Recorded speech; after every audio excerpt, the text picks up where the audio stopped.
قرآن کریم کے اندر اللہ تعالیٰ ارشاد فرماتے ہیں کہ یہ قرآن اس راستے کی طرف رہنمائی کرتا ہے جو سب سے زیادہ صحیح اور سب سے زیادہ سیدھا راستہ، سب سے زیادہ ٹھیک۔ یعنی دنیا کے اندر انسان کے پاس زندگی گزارنے کے لیے مختلف، آج بھی دنیا کے اندر بہت سے نظام موجود ہیں۔ یہ ہم جس سسٹم میں زندگی گزار رہے ہیں، کیپٹلزم، سرمایہ دارانہ نظام جو ہے جس میں ہم زندگی گزار رہے ہیں، یہ بھی ایک سسٹم ہے جس میں ہمارا بینکنگ سسٹم ہے، جس میں ہمارا عدالتی سسٹم ہے، تھانہ کچہری سسٹم ہے، یہ سارا پورا ایک نظام ہے۔ اس سے پہلے بھی دنیا کے اندر بہت سارے سسٹم اس کا تجربہ کیا گیا، کمیونزم کا تجربہ کیا گیا، مختلف چیزیں چلتی رہیں، کوئی ناکام ہوئی، کوئی کامیاب ہوئی، ایک چیز ختم ہوئی، دوسری چیز آ گئی۔ تو اسلام کا اپنا ایک سسٹم ہے، اور سسٹم کا مطلب یہ ہوتا ہے کہ زندگی کے ہر شعبے میں اس کی رہنمائی ہوتی ہے، یہ سسٹم کا مطلب ہوتا ہے۔ یعنی سسٹم کا مطلب یہ کہ تھانہ، کچہری، عدالت، پارلیمنٹ، بازار، گھر، مسجد، گلی محلے کی زندگی، سب کچھ اس کے بارے میں ایک سسٹم آپ کی رہنمائی کرتا ہے۔ اور اسلام کا یہ دعویٰ ہے، اور اسلام کا صرف دعویٰ نہیں ہے بلکہ جہاں اسلامی حکومتیں رہی ہیں، خود ہندوستان کے اندر تقریباً 1000 سال تک مسلمانوں کی حکومت رہی ہے، 1000 سال تک۔ تو 1000 سال تک جب یہ حکومت رہی، پھر خلافت عثمانیہ، پھر خلافت عثمانیہ سے پہلے جو خلافتیں رہی ہیں، خلافت راشدہ ہو، خلافت بنو امیہ ہو، خلافت عباسیہ ہو، اس کے بعد جتنی سلطنتیں، خلافتیں یہاں رہی ہیں، تو ظاہر ہے کہ پریکٹیکلی ایک سسٹم چل رہا تھا نا۔ 1000 سال تک حکومت کرنا کوئی مذاق تو نہیں ہے۔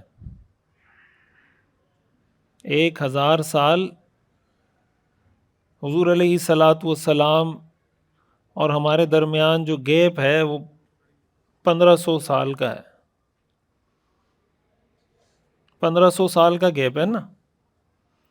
یہ کتنا 1446 چل رہا ہے نا، 1446 ہجری ہے نا، یہ گیپ ہے ٹوٹل۔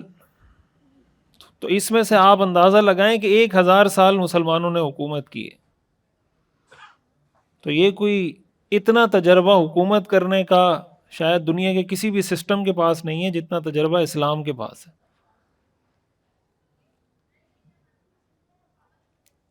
لیکن آج ہمارے ہاں جو تصور ہے دین کا وہ کچھ اور ہے۔ دین کا تصور ہمارے ہاں بس نماز، روزے، حج، زکوٰۃ، داڑھی، ٹوپی، پگڑی سے آگے نہیں جاتا۔ ہم تو سمجھا سمجھا کے تھک گئے کہ بھائی اس کے اندر دین کو محدود نہ سمجھیں، نہ سمجھیں، نہ سمجھیں، لیکن لوگ کہتے ہیں نہیں، ہم نے یہی سمجھنا ہے۔ حضرت عمر رضی اللہ تعالیٰ عنہ کے بارے میں آتا ہے، وہ فرمایا کرتے تھے، انہوں نے کسی شخص کے بارے میں پوچھا کہ بھائی یہ کیسا آدمی ہے؟ دوسرے شخص نے بتایا کہ بہت نیک آدمی ہے۔ تو حضرت عمر نے پوچھا کہ کبھی اس کے ساتھ کوئی معاملہ کیا ہے، لین دین؟ تو اس نے کہا نہیں۔ تو کہا کبھی اس کے پڑوس میں رہے ہو؟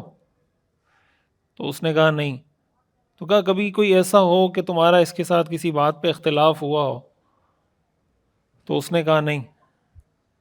حضرت عمر رضی اللہ تعالیٰ عنہ نے فرمایا لعلک رأیتہ یرفع ویخفض رأسہ فی المسجد، کہ شاید تم نے اس کو مسجد میں اپنا سر اوپر نیچے کرتے دیکھا ہوگا۔ کیا فرمایا؟ بولیں، شاید تم نے اس کو مسجد میں سر اوپر نیچے کرتے دیکھا ہوگا، یعنی تم نے اس لیے اس کے نیک ہونے کا فیصلہ کیا ہے کہ یہ مسجد آتا جاتا ہے۔ تو حضرت عمر کیا فرما رہے ہیں کہ یہ اس کے نیک ہونے کی نشانی، اچھا انسان ہونے کی نشانی، اس کو آپ یہ کہہ سکتے ہیں یہ نمازی ہے۔ کیا کہہ سکتے ہیں؟ نمازی ہے۔ لیکن اگر وہ نمازی بھی ہے، سود بھی کھا رہا ہے، وہ اچھا انسان ہے؟ نمازی بھی ہے، سود بھی کھا رہا ہے، وہ اچھا انسان ہے؟ اگر وہ تہجد بھی پڑھتا ہو، وہ ایام 20 کے روزے بھی رکھتا ہو، وہ نفلی روزے بھی رکھتا ہو، صدقہ بھی دیتا ہو، اچھا انسان ہو سکتا ہے وہ؟ تو جب حضرت عمر رضی اللہ تعالیٰ عنہ نماز کے بارے میں یہ کہہ رہے ہیں ہم تو نماز سے ہٹ کے ہم تو صرف کسی کی داڑھی ٹوپی پہ فیصلہ کرتے ہیں کہ یہ نیک آدمی ہے. اس زمانے میں تو چلو لوگ یہ دیکھتے تھے کہ نماز پڑھ رہا ہے تو نیک آدمی ہوگا. آج ہمارے ہاں معیار کیا ہے؟ داڑھی ہے بس کہتے ہیں یہ نیک آدمی ہے, اور ٹوپی ہو تو یہ کیا بولتے ہیں, نیک پرو, اور پگڑی ہو تو پھر پرو سے آگے کیا ایکسٹرا پرو ہوتا ہے, کیا ہوتا ہے, ہاں الٹرا پرو. یہ کیا تصور ہے بھائی دین کا؟ لوگ مسائل پوچھتے ہیں, کسی داڑھی والے کو دیکھ کے مسئلہ پوچھنا شروع کر دیتے ہیں. مولانا صاحب, مولوی صاحب, بھائی کیا ہر داڑھی والا مولوی ہوتا ہے؟ ہر پگڑی والا مولوی ہوتا ہے؟ یہ داڑھی رکھنا یہ کوئی مولویوں کا کام ہے؟ سر پہ ٹوپی پہننا یہ مولویوں کا کام ہے؟ بھائی داڑھی رکھنا تو ہر مسلمان پہ لازم ہے. پگڑی سنت ہے تو سب کے لیے سنت ہے, کوئی بھی پہن لے. کہتے ہیں نا ایک آدمی نے پگڑی پہنی ہوئی تھی تو دوسرا آدمی اس کے پاس آیا, اس سے پوچھا مفتی صاحب یہ مسئلہ بتاؤ. تو اس نے کہا مجھے نہیں آتا. اس نے کہا اتنی بڑی پگڑی پہنی ہوئی ہے, اور اس نے وہ پگڑی اٹھا کے اس کے سر پہ رکھ دی. بولا ابھی آپ بتاؤ میرے کو. پگڑی اٹھا کے اس کے سر پہ رکھی, آپ بتاؤ ابھی, اسی میں اگر سارا علم ہے تو یہ میں آپ کے سر پہ رکھ دیتا ہوں, آپ بتائیں. یہ کیا معیار ہے؟ اس داڑھی میں سارا علم ہے, داڑھی ہے تو علم ہے, داڑھی نہیں ہے تو علم نہیں ہے. تو یہ معیار نہیں ہے انسان کے نیک ہونے کا. یہ اچھے کام ہیں سارے, نماز پڑھنا بھی فرض ہے, داڑھی رکھنا بھی واجب ہے, جو سنت ہے, جو فرض ہے, جو واجب ہے اس کی اپنی حیثیت ہے, لیکن اس کا ہرگز یہ مطلب نہیں کہ اس کی بنیاد پہ آپ فیصلہ کریں.